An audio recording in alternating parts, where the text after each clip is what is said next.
Hey, how y'all doing? I think we're finally live. Let me know if you're here. I see there are two people. How's everybody doing? Can you hear me okay?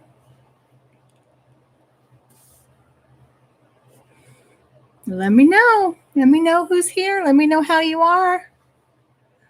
Gonna give it just a minute or two. Hey, baby. Hey, Christine. Can you guys hear me okay? All right, good deal. Hey, Mary. How are you? So I've been planning on doing multiple lives for a while. Like my daughter Leah and I want to do a crafty one, and then life always happens. And I had promised some of my viewers a week or so ago, maybe 2 weeks, that I would do this Q&A. So here we are with the Q&A. All right, I'm going to give it one more minute before I start answering the questions. I have the questions on my phone. And if you guys have any questions for me, feel free to type them in. I'll answer these first, but I'll try to get to yours as well.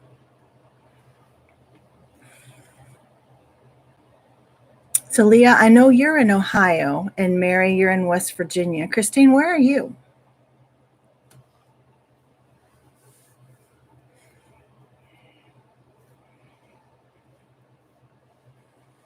Vermont. Wow, so pretty. How's the weather up there? Is it warm today? I know there were some storms yesterday, right?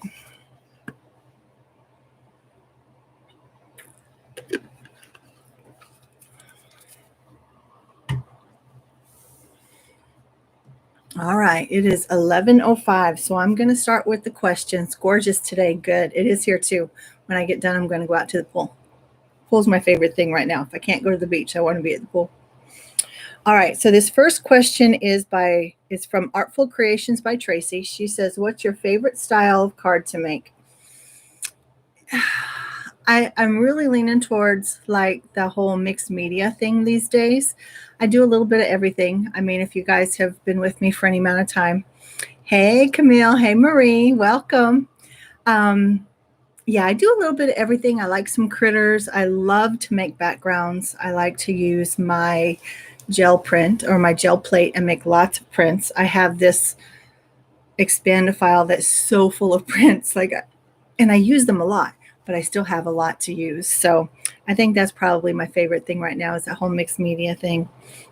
And then Jean Marmo says, "Do you keep scrap papers and how do you store them?"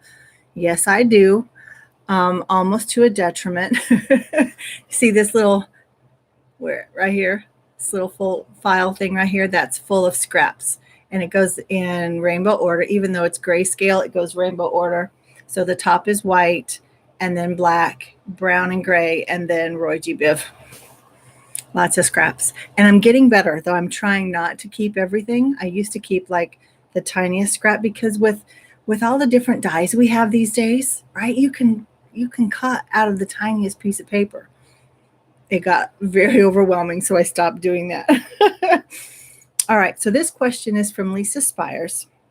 What's your favorite medium for adding dimension and shine to your project, and why? So lately I've really fallen in love with stickles as like a medium. So let me reach up here.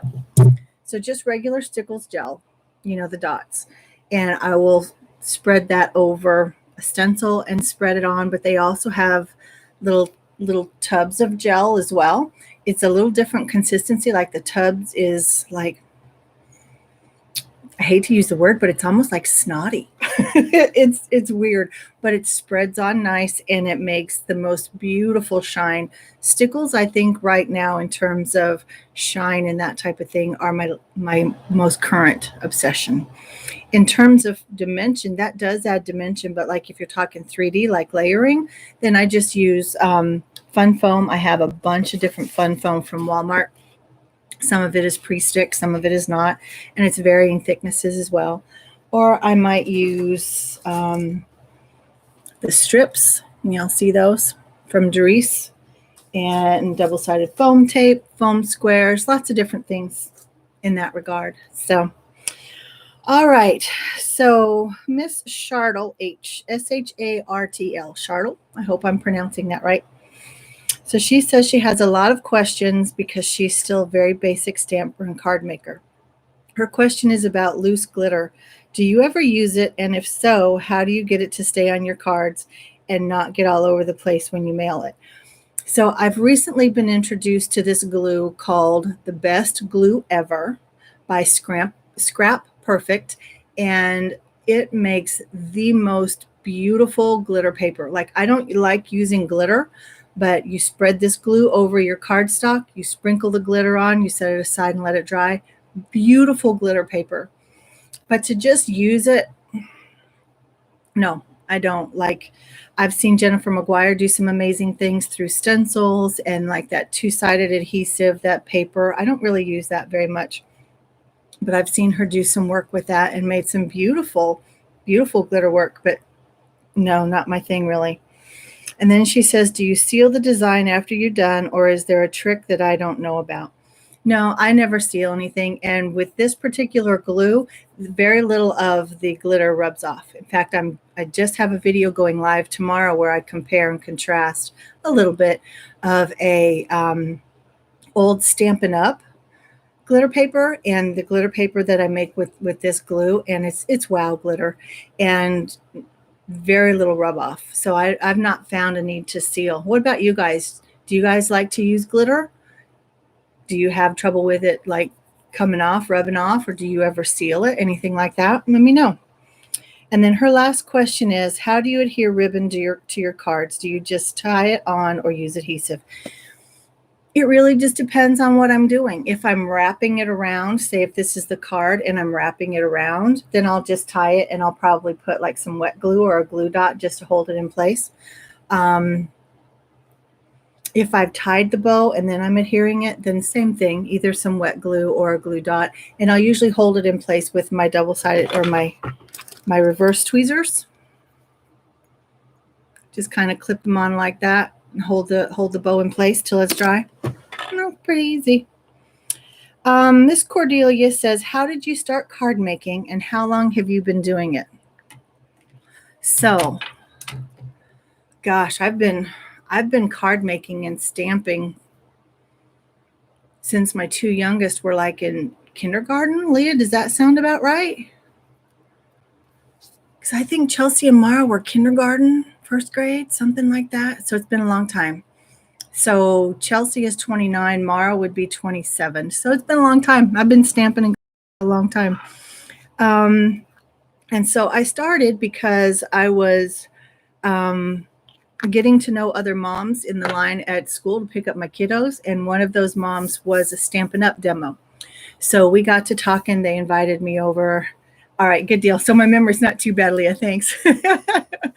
We got to talking about stamping and they invited me over and I was hooked. Like one party, it was actually just three of us and I was hooked. And I have in this armoire over here, so much Stampin' Up! Back here, it's all kinds of other stamp companies and that's twofold. And then I've got another little cabinet right here that you can't see right next to me. And it's got stamps in it too. So, but this isn't full of Stampin' Up!, but the stamps that I have definitely Stampin' Up! And some of them I just can't bear to get rid of. And then I stopped stamping for several years just because we downsized, we moved. I could only kind of commit in terms of storage to just a couple of crafty things, the supplies and storing them. We all know storage is an issue.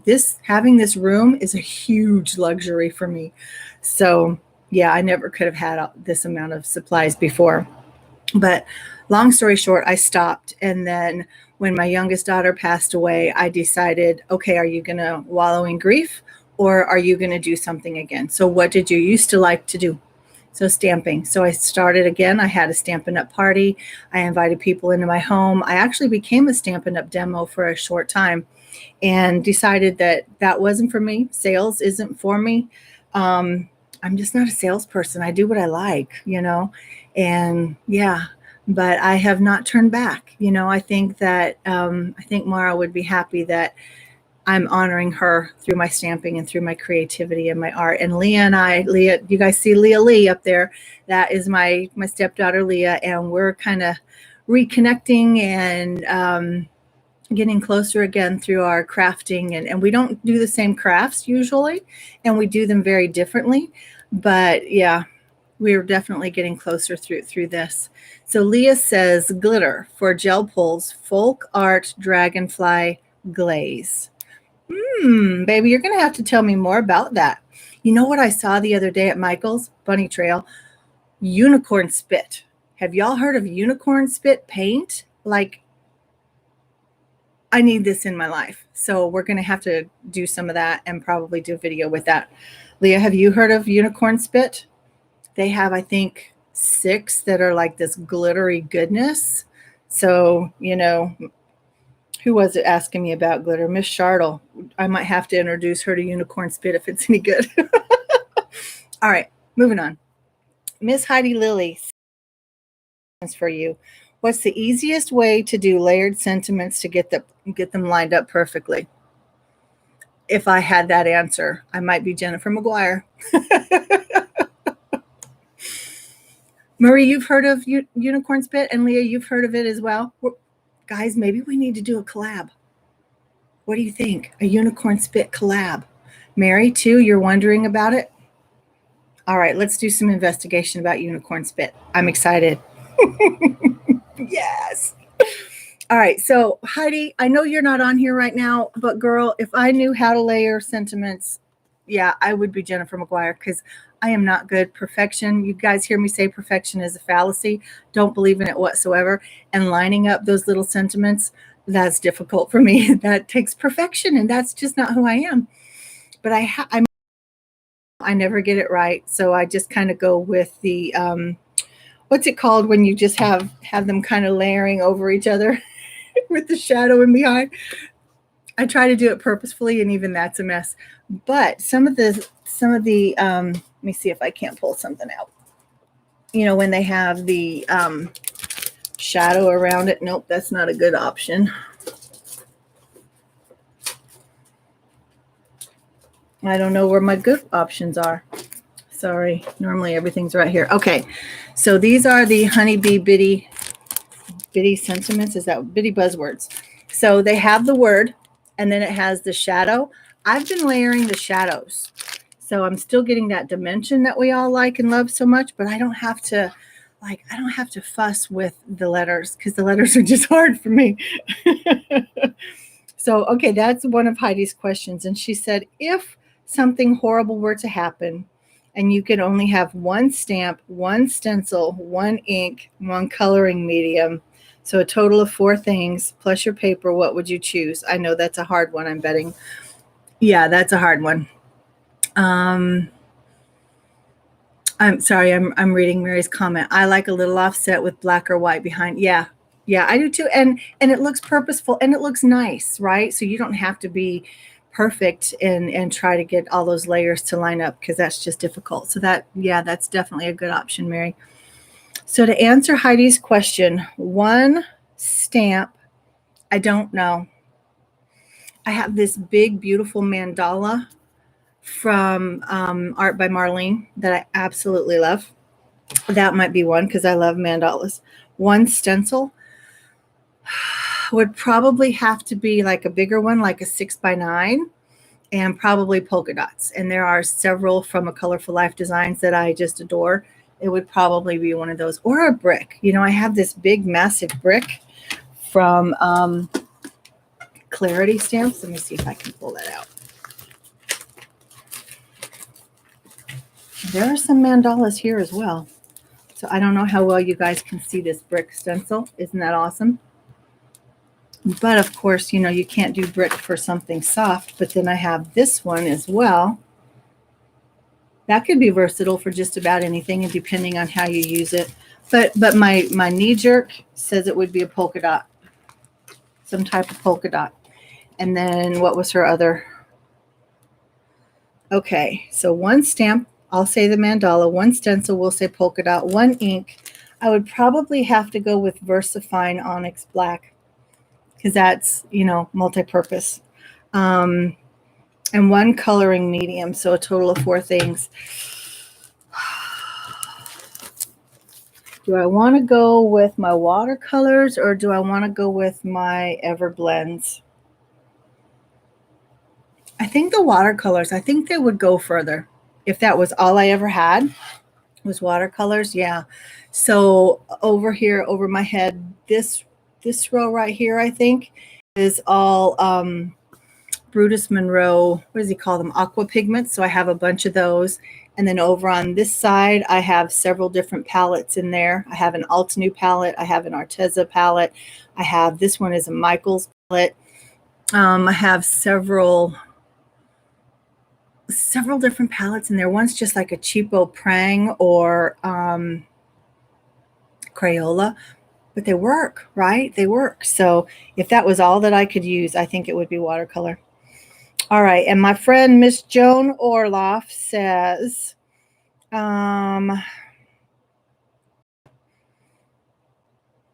question, why does your YouTube channel name, or where, I think it's supposed to say, where does your YouTube channel name come from? So Handy Scandy. So when I was thinking about doing a YouTube channel, creating videos and that type of thing, and trying to think of what would my handle be, I'm going back and forth and talking with a friend. And so I'm a licensed clinical social worker. So I kind of wanted to do something like craft therapist or something like that. But then I thought, well, just because I'm a licensed clinical social worker, social work is broad. I may not always be a therapist. So I wanted to go with something essentially that would be with me always. And so I may not always even be a social worker, right? Hopefully someday I'll retire. So I will always be me. I will always be a woman. I will always be a mom. And I've lately, these last few years, been embracing my Scandinavian descent. So learning about it, researching that type of thing. So I'm Finnish and Swedish. So my friend Gina actually was like, well, what about the Handy Scandy? I was like, oh, I like that. The Handy Scandy with eyes and eyes, because Scandinavian, SCANDI. So, and then I don't know where Crafty Ventures really came from. I don't know, Crafty something. And then I didn't want it to be Adventures. I wanted it to be Ventures. That piece I can't really pin down. But the Handy Scandy is from my sweet friend Gina. And she and I went to grad school together, and she's a crafty friend as well. So yeah, Handy Scandy's Crafty Ventures. I know my daughter was like, Mom, really? That's kind of long. It's also kind of hokey, but that's kind of who I am. So, all right, Miss Joan, there you go. Denise asks, what is your favorite coloring medium? So in terms of just coloring, I think I typically go to my Everblends, my Arteza Everblends, our alcohol ink marker. They're a couple steps down from a Copic. I don't have Copics, so I can't speak to the differences, the compare and contrast situation. But yeah, so that's my typical go-to when I'm going to color. So then Miss Bonnie says, my question is, does Vellum stamp easily? Yeah, it stamps easily because it's slick. It's depending on the ink that you use, it might smear. So you either want to let it dry or you want to heat set it, which can be tricky because vellum can melt and warp. Or you want to maybe put some embossing powder on there. But the same thing, you're going to have to heat it up. And some vellum will take heat and some won't. But even if you get a heat resistant one, whether it's vellum or acetate, you want to just put your heat on it for short amounts of time, just so that it can get that either the ink drying or the embossing powder melting. So, but yeah, it's vellum is easy to stamp on. It's just as easy to stamp on as anything else. And I would encourage a MISTI or some type of stamp positioner, just because we like to stamp multiple times, right? We just do. So, all right. So, Karen Ladd, my question for your Q&A has to do with using ephemera on cards. I have a lot of ephemera and pre-made embellishments in my stash, but I never use them because I can't figure out how to design with them. I get that. I have some ephemera. I'm not a huge ephemera fan, but I've used it on a couple cards lately because we did like shop your stash kind of things. And if you kind of change the way that you look at them, if you reframe what they are, think of them as images that you've already stamped and colored, and how would you use those images, right? So if you ever multiple stamp like critters or florals or whatever images that you're going to stamp and color, how would you use them on a different project? And I think sometimes we get in our own heads and we overthink and we criticize, and we're our own worst enemies. I have been just making backgrounds, and in these little drawers back here, right here, I have lots of die cuts where I cut too much. I have critters that I've stamped out. I have scenery that I've stamped out, frames that I've die cut that are just extra. And so what I've been doing is challenging myself to use my stash, whether it's an actual challenge with other people or not. I've just been challenging myself. You've got this stuff. It's great. Use it. So I'll take one of my pulls. This is gel plate pulls. And there's more over there. And there's more in this cabinet here. I have a problem. And I just want to pull out my gel plate and make more. Like Leah and I just want to do crafty chats and do gel plate pulls. But I'm challenging myself to use them. And I think of them like kind of reframing how we think of the ephemera. I'm reframing how I think of my gel plate pulls, because I think of them as regular pattern paper or another background that I've already created. And I like to add layer, and I like to add texture and things like that. And Miss Mary says, guilty of stash too. Yeah, I think we all are.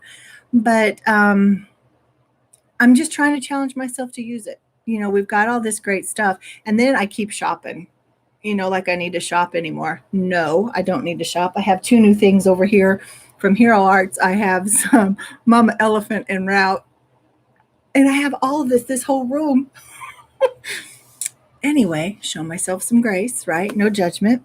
But yeah, so I'm trying to use what I already have, whether it's older stamps, the Stampin' Up stuff, because it's still great product.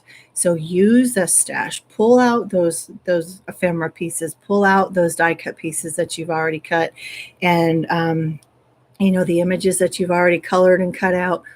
They're just waiting to be used. They'll make beautiful cards. Just put them together, maybe in an unconventional way. Maybe if you have critters, and critters and frames, right? Have a little critter peeking out from the side. Sorry, my nails are bad. Just kind of peeking, like this kind of situation. I mean, just think outside the box. What would you normally not do? And then try to do that. Try to challenge yourself in that way. Stretch yourself. It means growth, right? Okay. So do you start with the background and then look through your stash for coordinating embellishments, or do you start with embellishments and ephemera and design a card base for them? Girl, it just really depends. I am not a planner. Sorry, I said I was goofy, right? But I'm not a planner. I might have an idea in my head, like something I want it to look like, or if I say I want to do wreaths, like one thing I would love to do is a series on wreaths, because you can make wreaths in many different ways, right? So I want to do wreaths, but I don't really have a plan. So I'll just sit down and I'll start pulling things together and I'll make a wreath. And I may use something that's already in my stash. I may go with everything, starting from scratch and use brand new items. It just depends. So I guess I'm not a whole lot of help for you in that regard, Miss Karen, because I just don't have a plan for that. I'm a fly by my pants kind of crafter. So if you want to talk some more, if you want to maybe try to do a challenge together, I'm down. I'm totally open to that. Okay. So KK's love of art. How did you get started with making cards? So Ms. KK, I've already answered that. But if you have more questions, let me know. I'll definitely answer them. And Michelle says, new subscriber here. Live question. How long have you been card making, and what inspired you to start your YouTube channel? So what inspired me to make the YouTube channel? I don't know. I know I was participating in the Handmade Happiness group that was Courtney Krieber's brainchild, and let me pull my chair back up. Sorry. there were a lot of us that were brand new at either YouTube or Facebook or blogs or Instagram or whatever. And Courtney was just, I mean, she still is just amazing. She's very gracious. She broke it down for us. She would create these hops periodically. And she actually did a Meet the Creator where we did somebody different. I think it was a couple times a week. And she just walked us through. She broke down some of those barriers and helped us overcome our fears and that type of thing, and just made it very approachable. And so I said, you know what, I can do this. Let me take my crafting one step further. And I tell you, there has been quite the learning curve. Technology, I can't say it's not my friend, but we have a love-hate relationship.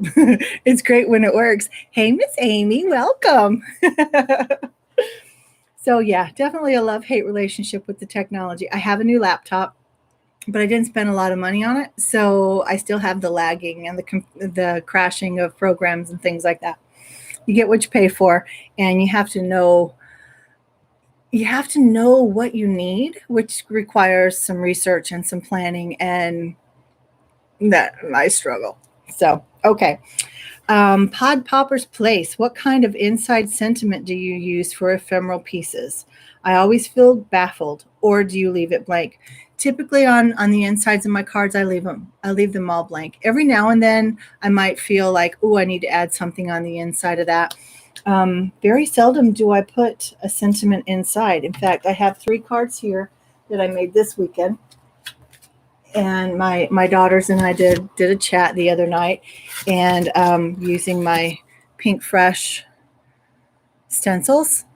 So I I juxtapose the beautiful stencil work and the shimmery goodness with shit. So, but nothing on the inside. All 3 of these. This is from All in Create, and again, nothing inside.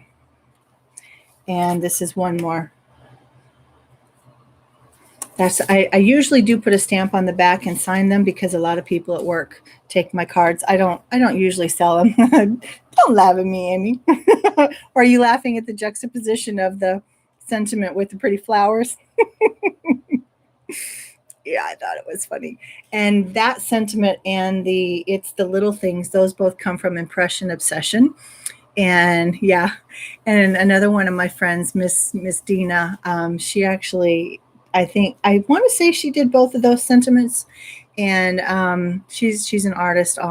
She's just an artist, but she does a lot of work for Impression Obsession. So yeah, all right. So Miss Bronwyn, do you plan on doing any traveling soon, and to where? If I travel anywhere, it'll just be to the beach. So I'm in Fayetteville, North Carolina, and I might go down to Wilmington or Myrtle Beach or somewhere like that. But I don't really do a lot of traveling. I might go up to Raleigh to see my son and his wife, but I don't do a whole lot of traveling. All right, Miss Karen says, do you make cards for your personal use and charities, or do you also sell them? So I've donated some to charity. I definitely use them for personal use. My neighbor will come over sometimes and say, hey, I need a card for this. And we kind of collaborate and figure out what she wants and needs. Usually I just make what I want, or I make things for the design teams that I'm on, and then I take them to work. And people want to pay me, but I don't want them to pay me. I just let them take them. And, spread the love, share that kindness. And I'm going to make them anyway. So I can't have them all around here. And I love the idea of people using them and sharing that with other people. So I don't consider that charity. But I have donated them in the past. And my sweet friend Marie from Marie's Vermont Creations, she was donating, and probably still is, to an LGBTQ plus friendly charity. And I wanted to get down on that, but I don't know what happened. I probably dropped the ball on that one, but yeah, I would love to donate some to them. And then I know there's a lot of different things going on, like with kids in foster care, and lots of worthy causes that I could be donating to. And again, that takes the research and the planning, and I struggle there. So I'll try. So Miss Karen, if you know of any charities that are accepting cards, please let me know. I would definitely love to donate. And then Miss TR of TR's Place says, do you find it hard to make clean and simple cards? Yes, I'm a more is more kind of girl. Yeah, clean and simple are hard. I do like them though. Like when I get them done, I'm like, ooh, but they're hard. Like clean and simple is really hard because what you do, you have to do really well. And I love backgrounds and I love stenciling and the gel plate and all of that just kind of lends itself to that kind of messier, grungier, unpredictable art. That's definitely me. Even like I used to do interiors and was always painting rooms and doing like the sponge painting and with the paper or plastic bags and always the unpredictableness. Um, yeah, that's just kind of the thing I like. So, all right, guys, that is all of the questions that were left for me on that last video. Do you guys have any questions for me? Who wants to do a unicorn spit collab? Who's down for that? That sounds like fun. Let me know if you have any questions. That didn't take too long, about half an hour, so that's not too bad. I appreciate you guys being here with me. Love it. In the middle of an afternoon on a Monday. I'm still on leave, so I took Thursday and Friday off. And thanks, Amy. Yeah, it's definitely a luxury to have this room. This was my daughter's room, and then when she moved to Kentucky, I took it over. Yeah. And I have several custom pieces of furniture. This desk, I wish I could show you guys my desk. And then I have a cabinet over here and a cabinet over here. And my sweet friend Jen of Shabby Jacks in Lillington, North Carolina, is an amazing furniture painter. Oh, Leah's in. Leah's in for the Unicorn Spit collab. Yay. All right. Anybody else? You guys let me know if you want to do that unicorn spit, because I understand you can use it on paper. You can use it on furniture. You can use it on glass, plastic, PVC, all kinds of things. So it wouldn't even have to be a card challenge. You know, we can just craft. We'll just make whatever we want to make. So y'all let me know. I'm definitely down. And thanks, Camille. It was fun. I'm glad you were here. Do you have any questions? And Mary says, appreciate what you do. Takes time to share. So thanks. Thank you, Mary. Oh, and I did get your happy mail. Did I tell you I got your happy mail? Is that an embossing folder, that leaf? I mean, that was incredible, girl. You gotta share. Let me know, because that's beautiful. And Amy says, what is it? Unicorn spit. Yeah, okay, Mary's in for the spit as well. Unicorn spit is a paint. I saw it at Michael's. It's in the same aisle with like chalk paint and stains and things like that. So I think originally it was intended to be a furniture stain, but it's kind of grown from there. If somebody could put a link to Unicorn Spit, you could go to their YouTube channel. They have their own YouTube channel for Unicorn Spit. Or you can just, if we can't do a link right now, you can just look for it later. But let me know if you want to do a challenge or a collab or whatever we want to call it, because I think it would be so much fun. And I would probably just get 2 or 3 of them just to play with them. But they're in fairly big bottles because, again, I think the original intent was for like a furniture stain. But yeah, so you could get them on Amazon. You can buy them. Walmart, I think, sells them. I know Michael's does. I point like this because Michael's is across the street from me. So yeah, Unicorn Spit. We'll do something with it. I don't know, but we'll figure it out. Watch their channel, see what all the different ways that they use it. I know that the lady who created it has used it to make like signs. She's a sign maker, and she's painted furniture. She's done like this whole celestial galaxy situation on a piece of furniture. Yeah. And then there's this fun guy that I follow on YouTube as well. I can't think of his name. Let me see if I can pull him up while we're chatting. And he actually did a he tried it out, on YouTube, and he was very funny, and he's kind of the one that made me want to try it out. So no, I can't find it right now. No, my phone's not. Again, technology. Yeah. We'll have to see if my local Mike's has it. What is Mike's? Is Mike's a crafting store, Marie? What is Mike's? Is it like Blick? Dick Blick? If you find some and you want to do this project with us, I'm in. So my lips, can you guys see my lips? I got sunburnt the other day and my lips got fried. My lips are blistered. So creepy. It's gross. Sorry. Real talk. All right, guys. If no one has any questions, I am going to be respectful of your time and I'll get off here. Michael's, yes. Oh, sorry. Duh. I should have got that. Thank you both. Fill me in, my brain, my blonde brain. Okay, ladies. I am out of here. Thank you for spending some time with me, for listening to my story. And yeah, just let me know if you want to collaborate. This unicorn spit situation sounds like so much fun. I'm totally in. We will figure it out. We'll get a plan put together, and it might be August before we can do it, or even September. We'll just see. Like I said, I'm fly by the seat of my pants. We'll figure it out. All right, y'all. Thanks. Love you guys. Take care. Bye.